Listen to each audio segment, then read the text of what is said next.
Nintendo has never been as big as they are right now, officially riding the greatest financial and stock market wave in their 135-year history. Those insane highs of the Wii and DS era pale in comparison. Even the mighty NES era, when they pretty much had the market to themselves, isn't even close. And that's a problem, because these dizzying heights risk them losing what a 2016 book by Chris Zuck and James Allen called the founder's mentality, a relentless drive for innovation. It's laser focused on the customer and promotes long-term visionary thinking and risk-taking. It's this mindset that sparked the resurgence of Apple and took Amazon from selling books online to, well, everything. It's also the mindset Nintendo has had to call upon many times when things were turning sour. It gave us the NES, spawned the Game Boy, the Wii. It's even made them pivot from Hanafuda cards to kids' toys in the 60s to great success. Whatever troubles Nintendo were going through, it was this founder's mentality that put them back into people's hearts and wallets. So ever since the Nintendo Switch arrived like a smack in the face after the disaster of the Wii U, there's always been a danger of the opposing mentality creeping back in. The kind of mindset that stopped Blockbuster looking into digital streaming and made Nokia go from a big fish to a dead prawn in just a few years. The problem is, for Nintendo, right now, all the signs are showing that this managerial mindset is creeping back in.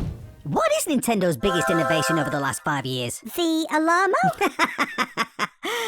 But seriously, no. I've seen more innovation on a Starbucks menu. Well, what do you think it is then? Nintendo biggest innovation over the last 5 years has been their insane ability to piss people off. But as for actual product innovation, crickets chirping. What about Ring Fit Adventure? That was 6 years ago. Oh, Labo? That was 8 years ago. Really? Wow. And don't expect to see many of those under Christmas trees this year. Not least because they're a fire hazard. The games are still innovative though. We've just had Dragon Drive. And don't forget Tears of the Kingdom's fuse mechanics were spectacular. Don't slap me in the face and call it foreplay.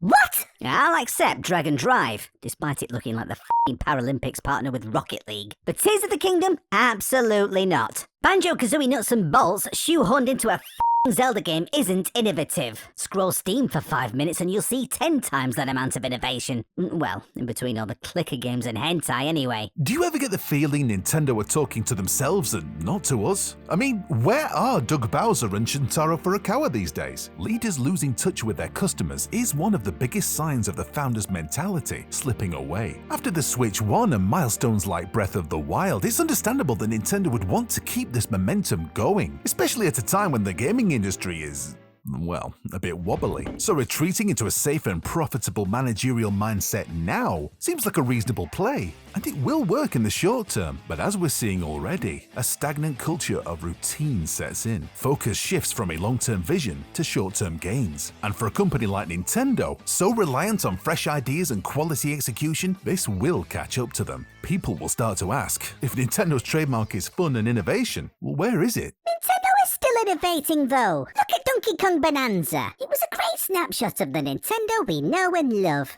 All hairy and cuddly. Okay, I get it. Some games still have their hairy, cuddly moments. And sometimes those hairs can get stuck between your teeth and make you gag. I'm not following. I want to see blood, sweat, and tears. Like Sakurai showed us in that Kirby Air Riders Direct. I want to see Doug Bowser chatting to fans at events with a stupid hat on. I want to see Nintendo products that make me go, wow, no one else in the world could have thought of that. Not a f***ing alarm clock or a Lego set, or whatever the f*** we're supposed to do with this thing. No one else is making things like this. Who else would make a game like Dragon Drive? I don't know.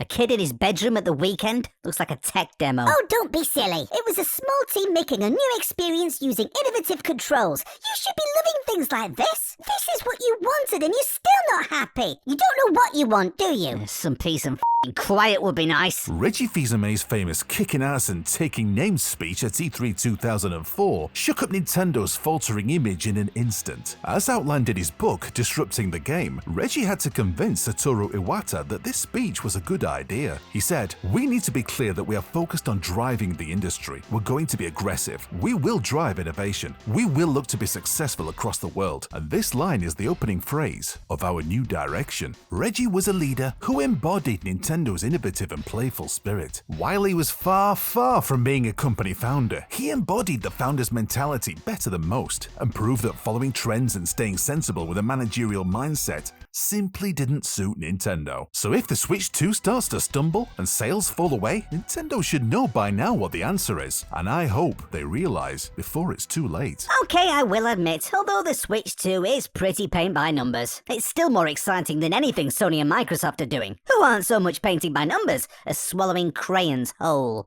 Blue and green ones. See? I knew you'd come around. We should be thankful for what we've got. Nintendo is still the best. Who knows what they've got up their sleeve? Hopefully a fist. A fist? Why a fist? No, to punch you in the mouth. Why are you always so horrible to me? Hello? I've got horns on my head. They're not just a couple of dropped ice creams, you know. I'm not here to tickle your halo. And I, dickhead. Yes, Hal? Get another video up, and it better be better than this one. It was shit. God, I want an ice cream now.